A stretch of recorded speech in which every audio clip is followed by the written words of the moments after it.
Radio.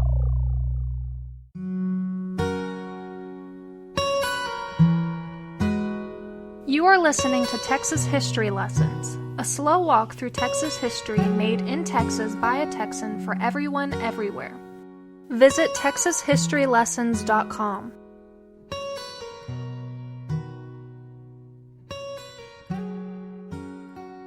Welcome to Texas History Lessons. I'm Michael, and in this episode of This Month in Texas History, we're going to forego the normal preliminaries, despite how fun they are, and get right into it.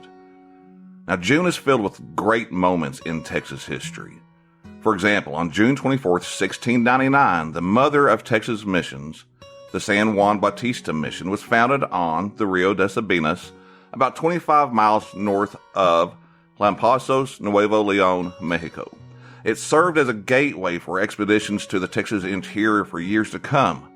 But rather than look close at it today, we're going to move on because we'll soon be hearing about it in the Spanish Texas lessons. Likewise, we will be learning about the important date of June 21st, 1779, the day that Spain declared war on Great Britain and sided with the rebelling British colonies on the east coast of North America. Part of this support involved thousands of cattle being trailed to support Bernardo de Galvez's troops' campaign against the British on the Gulf Coast and along the Mississippi River. But we, like I said, will be getting a close look at it in the lessons on Spanish Texas. Moses Austin, the father of Texas, Stephen F. Austin, died on June 10th, 1821, leaving his son with the task of bringing Americans to Texas to become loyal Mexican citizens. We know how that played out. Moses led an interesting life, and we are going to learn about it as well in the future. Do any of you remember Reunion Arena in Dallas, where the Mavericks used to play? Aside from the Mavericks, I watched a lot of great concerts there, including Ozzy Osbourne, Queensryche, Suicidal Tendencies, and Korn. Its name comes from a French colony established in what is now central Dallas County in the present city limits of Dallas on June 16, 1855. June 27, 1874, marks the date of the Second Battle of Adobe Walls, where about 700 Plains Indians, mostly Cheyenne, Comanches, and Kiowas, attacked a buffalo hunters' camp about a mile from the ruins known as Adobe Walls in what is now Hutchinson County. If you want to learn about the first Battle of Adobe Walls, go check out Josh's take on it in his excellent and colorfully worded Wild West Extravaganza podcast. The second battle involves the famous shot of Billy Dixon. The story goes that Dixon shot an attacking warrior off of his horse from a distance of 7/8 of a mile. The battle is more importantly remembered as the fight that resulted in the Red River War of 1874 to 1875, the war that led the Southern Plains tribes and the Comanches to finally settling down into Indian territory. June 9th, 1894, was the day that a water well contractor drilling for water near Corsicana discovered the Corsicana oil field, the first significant Texas oil and gas field. Robert E. Howard, the Texan author of many stories, including the adventures of the sword and sorcery legend Conan the Cimmerian, or as you probably heard of him, more widely called Conan the Barbarian, killed himself in his car outside the house where he lived with his parents on June 11th, 1936. His mother had just died. Now, each of these events would normally be served with a much closer look in an episode of This Month in Texas History, and quite honestly, it's killing me not to give them a lot more attention, especially the one on Howard and the fight at Adobe Walls. But June is very important for something that happened in 1865, and then there is something that happened later in 1921 that has a connection to it. Now, remember back in the first episode when I mentioned the first black female pilot? Well, in this episode, I fulfilled the promise of telling the story of the amazing Bessie Coleman. All of these events that I've talked about will be covered in context in future lessons. But for the matter of saving time, and I know I'm probably not going to even do the two that I'm highlighting the justice I would like to, let's just dive into the first significant event that happened in Texas on June 19th, 1865, and it's still celebrated across the United States every year. But first, I need to pause and thank Age of Radio for hosting Texas History Lessons. I'm not a fan of ads, and honestly, I use them because they help me release the show without having to use money that would be better off providing for the needs of my family. So for the time being, I need to take this break and thank Age of Radio. Now, historian Annette Gordon Reed released a new book titled On Juneteenth in June of 2021. In it, she argues that slavery was central to the founding of Texas. She argues that Stephen F. Austin recognized that the rich soil and the ability to ship cotton from the Gulf Coast would attract cotton farmers from the East, people who he knew wouldn't want to work the land themselves. This meant that slavery would be in Texas to fulfill his and others' dreams, even if Mexico outlawed the evil practice. Austin's uneasy alliance with anti-slavery Mexico faltered, as we know, and led to the Texas Revolution. And after years of struggle, the circumstances of the United States were finally right, and Texas became a state, only to secede as a member of the Confederate States of America 15 years later. And it then sent soldiers to fight in the Civil War. And while you can list many reasons for the Civil War, central to them is the issue of slavery. So as many as 750,000 soldiers, North and South, died during the war. Among these were some of the more than 70,000 Texans that fought for the Confederacy and the more than 2,000 that fought for the Union. When the war came to an end, a leader named Gordon Granger was sent to Texas to reestablish order in the state. Now, it's said that Union General Gordon Granger was a blunt man. He served with distinction during the Civil War, especially at the Battle of Chickamauga and the siege at Knoxville. But superiors like General Ulysses S. Grant did not appreciate Granger's blunt way of stating his opinion, and it kept him from getting more esteemed commands in the East. He was sent to the Gulf, where he provided land support to Admiral David Farragut, and he commanded the land forces that captured Fort Gaines and Morgan during the Battle of Mobile Bay. And then he commanded the forces when the city of Mobile, Alabama, fell to the Union. Granger was given command of the Texas District and arrived with 2,000 federal troops at Galveston Island off the coast of Texas in June of 1865. Before we get into that, we need to mention that Galveston has ties to slavery that run pretty deep. Alamo legend Jim Bowie and his more capable brother Rezin used to buy slaves illegally from another set of brothers where the city of Galveston now sits, the infamous pirates Jean Lafitte and his brother Pierre, who had founded Campeche there, and where they made a fortune dealing stolen and smuggled goods and in the sale of Africans for slavery in the United States, which was illegal. The Bowies then moved the enslaved people through Texas to Louisiana, where they had a scam set up to legitimize their sale. Jim Bowie also had many other colorful illegal schemes to make money, but we'll get to those in time. Needless to say, I'm sorry, Jim Bowie is not one of my Texas heroes. Now, President Abraham Lincoln had proclaimed the Emancipation Proclamation on January 1st, 1863. What did this do? It changed the legal status of more than 3.5 million enslaved human beings in the Confederate States from enslaved to free under federal law. If a person that was enslaved escaped the control of the Confederacy by running away across Union lines, or as the Union troops advanced, he or she was legally free. And this wasn't a secret to white Texans.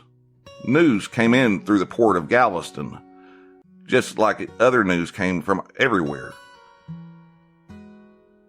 But it wasn't passed around as knowledge to the 250,000 or more people held in bondage in the state of Texas. So Granger arrives. He established the Union Army headquarters at the Osterman building that stood at the corner of Strand and 22nd Street in Galveston. And on June 19th, 1865, he read General Order Number 3. It was a Monday. And then the soldiers marched through Galveston and read it at the 1861 Custom House and Courthouse. Then they moved to the Black Church on Broadway, now named the Reed Chapel AME Church, and read the order. Here are the words of General Order Number 3. The people of Texas are informed that, in accordance with a proclamation from the Executive of the United States, all slaves are free. This involves an absolute equality of personal rights and rights of property between former masters and slaves, and the connection heretofore existing between them becomes that between employer and hired labor. The freedmen are advised to remain quietly at their present homes and work for wages. They are informed that they will not be allowed to collect at military posts and that they will not be supported in idleness either there or elsewhere. Aside from the somewhat pretty racist tone to the final couple of sentences, the importance of General Order Number 3 is that all slaves were now free, legally free in the United States. Word spread from this day on to let over 250,000 enslaved Texans know that they had been set loose from bondage. Now, in 1865, the freed slaves, they let out cries of joy and celebration, but they had to be cautious in their celebration out of fear of white violence against them. And the first real Juneteenth celebrations began in Texas in 1866. Now, Randolph B. Campbell wrote well in his book, An Empire for Slavery, about the aftermath of the Declaration. It took time, of course, for Granger's order to become known across the state. Some masters called their slaves together and read the Proclamation of Freedom, but others were slow to obey it. Josie Brown of Woodville, for example, said that slaves on her place worked a whole year before an official made the white folks turn us loose. Isabella Boyd remembered, when we all gets free, they's a long time letting us know. Former slaves from other plantations finally convinced them that forced labor had to end. Steve Robertson's mother found out about freedom only by the grapevine, and even she and her children had to run away in order to gain it. Now, given how big Texas was and is, the pretty poor communication system, and the bitter hatred that the slave owners had for Yankees, the experience of Brown, Boyd, and Robertson were not uncommon. But that aside, the majority of the state's enslaved people obtained their freedom by the end of 1865. Now, most slaves greeted the end of bondage with overwhelming joy that accompanies receiving the answer to a lifelong prayer, Campbell writes. As Felix Haywood remembered it, everyone was singing. We were all walking on golden clouds. Hallelujah. According to Luley, a fellow slave on her place, called out, "Free, free, my lord, oh, free, free, my lord, free, free, free, oh, my lord." In many cases, however, such expressions of joy were not permitted by whites. Campbell relates a celebration in Huntsville, where a sword-wielding man on horseback cut a black woman almost in half in the street for celebrating knowledge of being free. According to another person named Dave Bird, some people in Crockett, Texas, whipped 100 people celebrating news of freedom. When a man named John Mosley learned about being free from his master, the slave jumped into the air to express his delight, and the master pulled a pistol and fired several shots between his legs. "No more," he said, "or I will shoot you between the eyes." So freedom came. But this is an example of the long, hard road freed men and women were going to have in Texas, because even though they had freedom, it was going to take a long time to actually be treated as free and equal. The initial threat of violence did not stop Juneteenth from being celebrated, however. Like I said, Juneteenth has been celebrated in Texas since 1866, and it spread with time to other states. Now, aside from being called Juneteenth, it's also been called Freedom Day and Emancipation Day. It is the oldest known celebration commemorating the end of slavery in the United States. Nearly every state, I think it's 48 now, and the District of Columbia recognize it as an official state holiday or observance. I think the ones that don't are Hawaii, and I think it's other South Dakota, but I recently read that the Hawaii legislature just passed something that's going to recognize it. It's waiting signature from the governor or something like that. So we're getting there. In the years after the war, African Americans gathered to celebrate with parades, prayer, picnics, family reunions, songs, and readings of the proclamation. Some communities even set aside land known as emancipation parks to observe the celebration. Now, during the middle years of the 20th century, the public celebrations slowed down, died down, and became more private affairs, private commemorations of the event. But gradually, during the Civil Rights era, the public celebrations began to come back, and in 1979, the state of Texas recognized Juneteenth as a state holiday and promoted it as a state holiday the first time in 1980.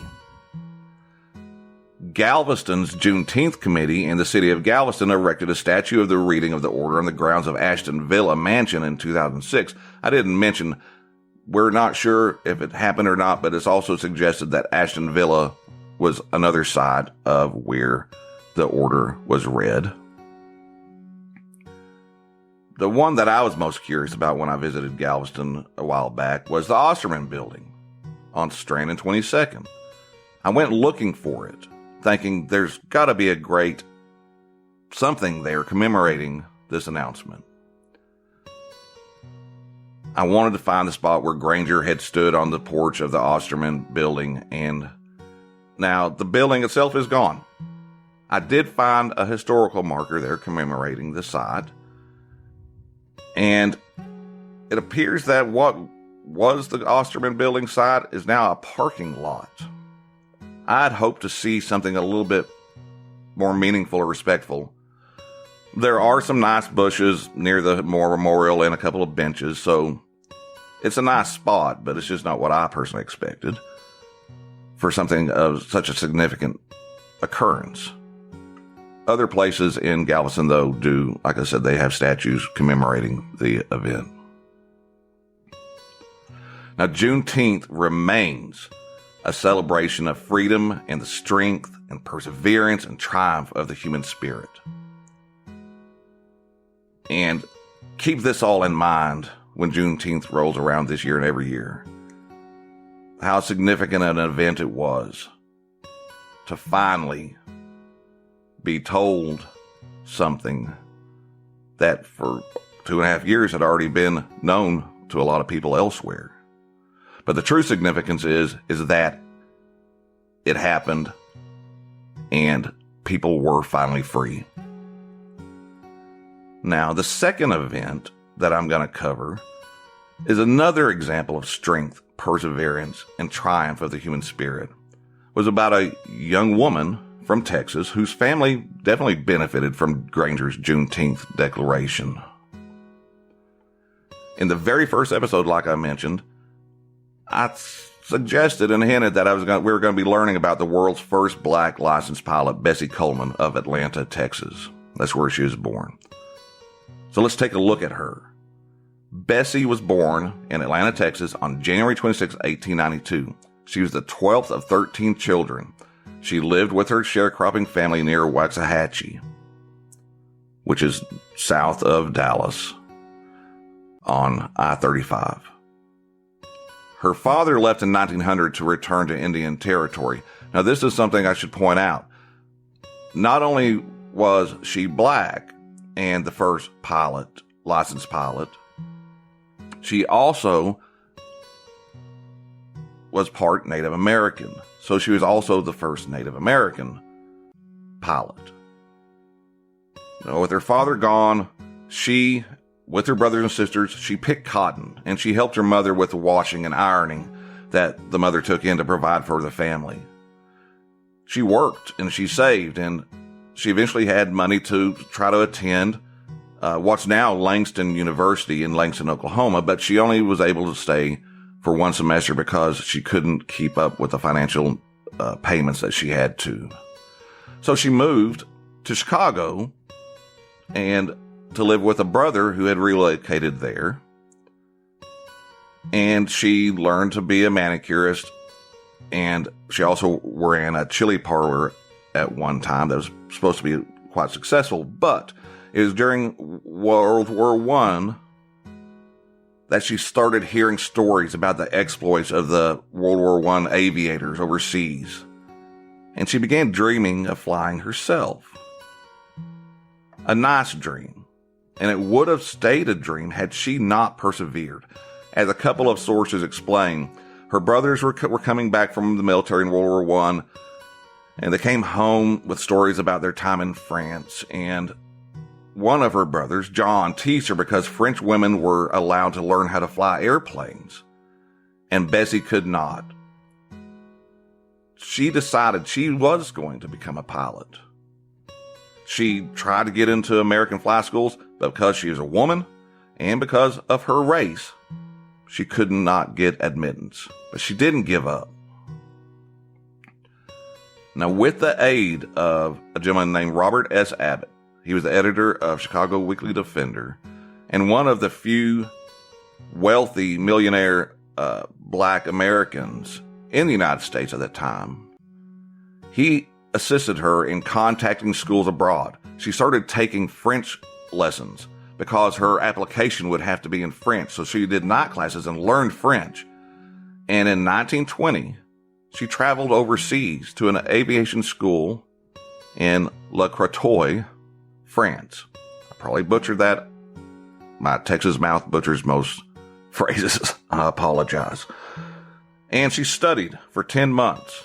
And on June 15th, 1921, 4 days before people back home would start celebrating Juneteenth, and in the same year that Amelia Earhart started taking lessons, she was issued an international pilot's license by the Fédération Aérotechnique Internationale. She was the first black person in the world to become a licensed pilot. And, according to the sources, she's also first person of Native American descent as well. Bessie came back home, and she thrilled crowds with demonstrations of her sensational flying abilities.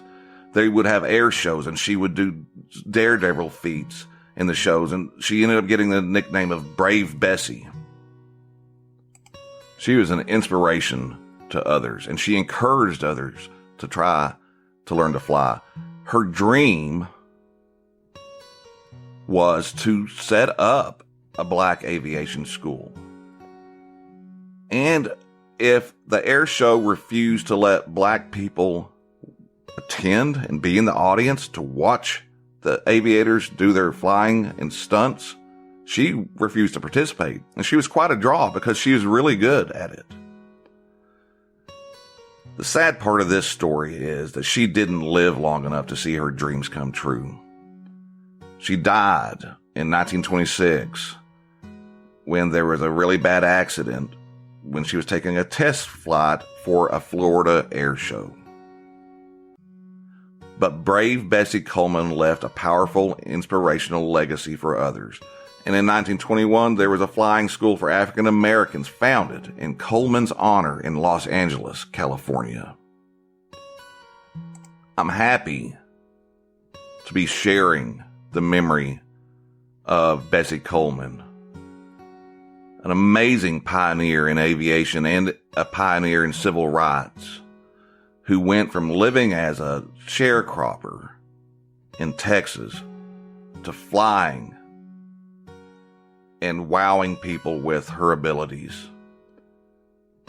And the reason I cut out a lot of the earlier stuff is because I know I didn't do justice to either of the topics, but I wanted to devote more time to them because they're important. And if you can find many interesting articles and books written about her. Her life is filled with a lot more information that's just amazing. She is an inspiration. Today, you can find roads named for her at airports in Chicago, Oakland, California, Frankfurt, Germany, and Atlanta, Texas, the town she was born. So that's going to wrap it up for Texas History Lessons.